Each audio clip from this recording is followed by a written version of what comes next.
All right, this is going to be the demo for the at-home assignment for Art Lab that I went over today, Monday, September 21st. Now, for the A group today and for the B group last week, I had everyone download the Adobe Sketch program. So if you still have not done that, you can find that in self-service, and you got the Photoshop Sketch. You're just going to install that. After you do install it and open it up, it's going to ask you to get a free Adobe ID. So you're going to fill out some registration information, and then whenever you open it up, it's going to bring you up eventually to a menu that looks like this: Start a new sketch. So for this project, you're going to be doing a drawing on your iPad. It's going to be of your house. Or if your house is not that interesting, I guess you can do it of a neighbor's house or somebody's house that you know. But regardless, it does need to be an actual picture that you have taken. So when we click on iPad Pro, you have your layers here. I'm going to click on this plus layer, and image layer is what we're going to use. So I should backtrack. Before you really start trying to do this project, I would highly recommend that you just kind of play around with the program, learn how to use the brushes, learn the basics of using the sketch program, the brushes, the gestures. The more that you do with all of this before you actually start the project, the easier it's going to be in the end to draw it. But once you are comfortable with it enough to start working on it, and you've taken a picture of the house, you're going to click on the plus layer here for adding a new layer. We're going to click on the image layer. On my iPad, I'm going to go and find the picture. So if I zoom out so I can see the whole thing, I want to resize this picture to fill the entire screen. If I grab from the sides or top and bottom, it's going to distort that picture and it's going to mess everything up. So we want everything to be resized proportionally. The best way to do this is if you move it up to the top corner and then use the corner. That way it resizes everything proportionally. Resize it so that it fills the entire space, hit done, and then we got something like that. Now there's going to be 3 parts to this drawing, each one using a different brush. So you're going to have the background of the sky, which is going to be done with a watercolor brush. You're going to have a sketch of all the detail on here. That's going to be done with this pen brush. And the color for everything is going to be added with the paintbrush. So you're going to need 3 layers. The background layer we're not going to use. So if I click on it and then click again, I want to delete this one. There already is one sketch layer. So I'm going to click this for another sketch layer. I'm going to click it one more time. So I have 3 sketch layers. Now the order of the layers here is important because whatever is highest up on this list is what is most in front of your drawing. The image that I'm going to be tracing, I want to be on the very bottom of all the shapes that I draw. So if I click and hold and drag it all the way to the bottom, I can reorder that layer. If I want to hide my layer at any time, I double click it, it hides it.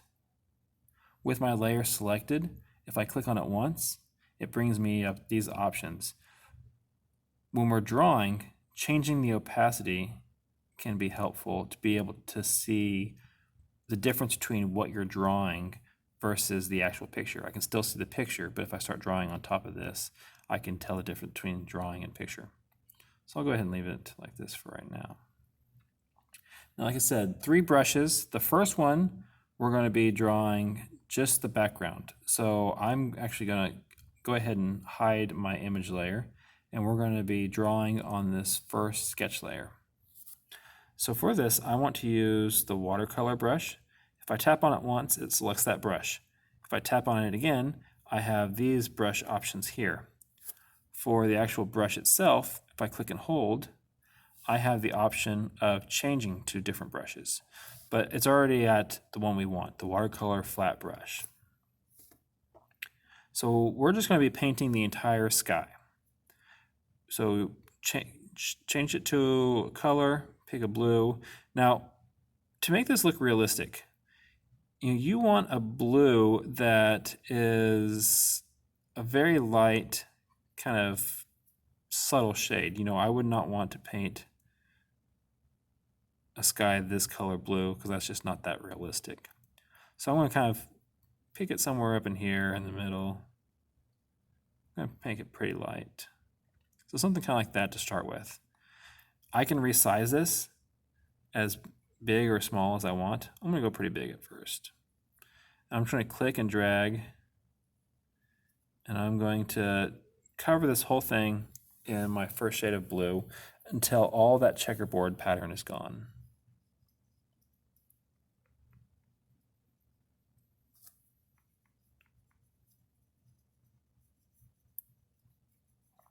Now, some of your pictures will probably have more sky than some other people's.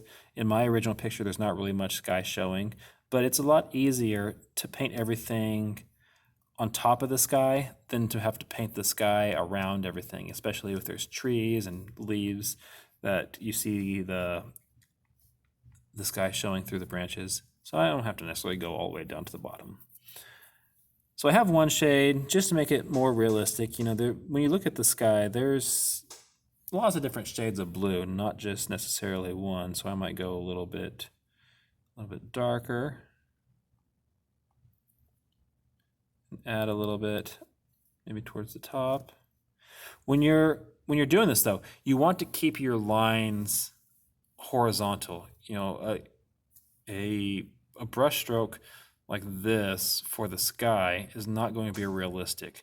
If you do mess up on something and you want to undo, you can just click that and it goes back to what it was. So make sure that, again, your brush strokes are horizontal as you're going across.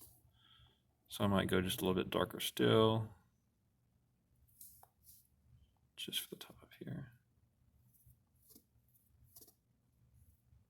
So I kind of have these overlapping layers of blue for my sky, almost like it's kind of a cloud overcast day. So I might add some white, make this a little bit smaller. So again, this is just a demo. Your sky might be a little bit differently depending on your picture.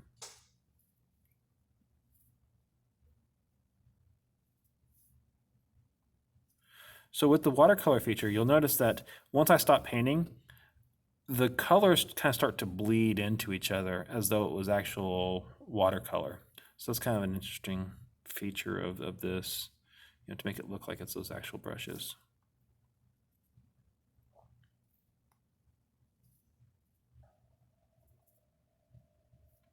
So I'm just going to do a few layers, kind of overlapping, until I get something kind of like that. So now that layer is pretty much finished. That's just going to be for my sky. So I'm going to go ahead and hide that, bring my image layer up again so I can see my drawing. Now when I do the next step, you're going to want to probably zoom in really far, make sure that you're actually on the layer you're supposed to be. So for this one, we're going to start with the top layer. We're going to skip this middle one for right now. And once I zoom in, I can see my details a little bit closer. For this one, we're going to switch brushes. We're going to use the pen. And this one, I want to use the leaky fountain pen. So we're going to click on that, and we're going to change the size down to 10. We're going to change the flow to 100. And I'm going to change the color to black. So this is what you're going to use to pretty much just trace over all of your detail. Now this is the part where I would recommend lowering the opacity a little bit on your image layer. Oops. So that I can tell a little bit easier what's been drawn versus what hasn't. So somewhere around 50% or so. So now when I start drawing, oops, I'll make sure you're on the right layer. Just kind of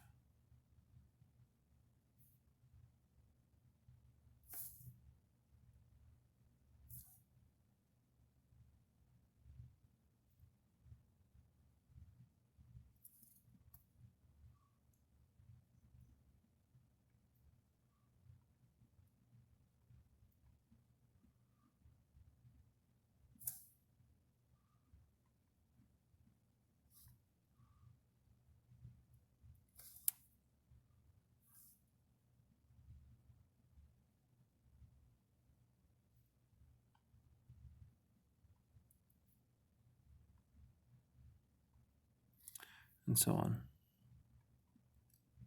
So once you have everything drawn, again, if I want to just see my drawing, double tap that. If I want to see what it looks like on top of the sky, get something kind of like that. For the color of the actual objects, the house, trees, and whatnot, we're going to use this middle layer here. And for this one, to add the colors, we are going to use this brush. And this one is the thick acrylic brush. So if you're wanting to color match, if I bring my image layer, you gotta make sure that it's at 100% opacity so it gets the color correctly. If I click and hold this color bar, then it kind of gives me an eyedropper tool that I can use that little icon to match that color to what it is. So on my middle sketch layer, then I'm just going to go in. That's too big.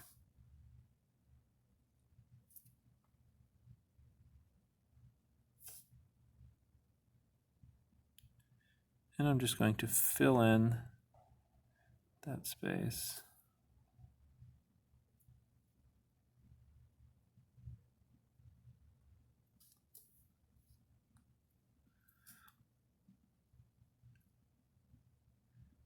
So that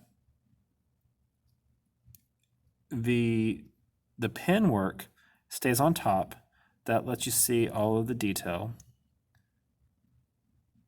This layer with the paint is going to be, like I said, in the middle. And it's going to be very important that as you're working, you keep these separate and you don't accidentally draw one thing on the wrong layer, because otherwise you might have problems with this later on.